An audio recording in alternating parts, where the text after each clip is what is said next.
I'm here with Mike Eisenberg of Mako Motorsports in Northridge, California. And Mike, you've got a really interesting car here that I think our fans in Circuit of the Americas are going to be pretty interested in. Could you tell us a little bit about it? Why, sure. This is my favorite car that I own. This is the only 1963 bodied Falcon to ever professionally road race in the United States. Originally, the owner, Jim Taylor from Oklahoma City, drag raced the car when he bought it. But he got bored with that pretty early on, and he took the car to Carter Maxwell Sports Car Service in Oklahoma City. And Carter Maxwell was a Goodyear dealer and affiliated with Carroll Shelby. When this car was converted to road race use, they got all the engineering drawings and the parts from Shelby American off the R model assembly line. So under the skin is an R model Shelby, and it's all original parts. The neat part about this car was it was driven to the racetrack. Jim Taylor and his wife Kathleen would load their 3 kids in the back seat and drive to the events, including going to the Green Valley Trans Am race in 1966. They'd unload the kids, they'd take off the bumpers and put open pipes on it, and he'd go racing. And this car was really unique that it ran the 6-hour Green Valley 1966 Trans Am race, finished, put all the parts back on, and drove home.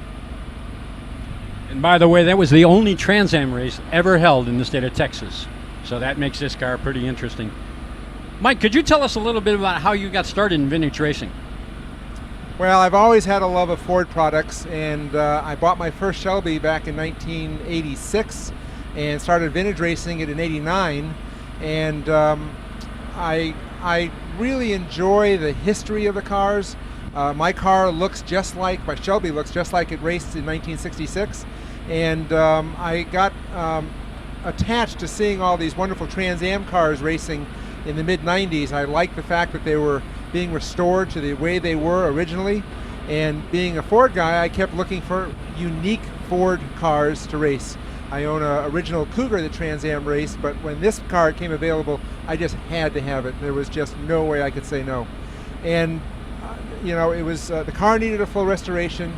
Thanks to Don Gwynn, who lives in I think Oklahoma. He had a group of pictures of the car racing in period, and I was able to use those photos to make sure the restoration was done right.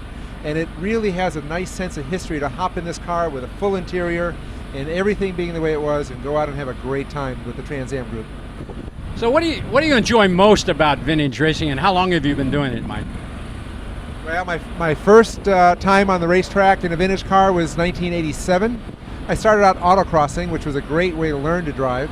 And then I started vintage racing with Vara and HMSA in 1991.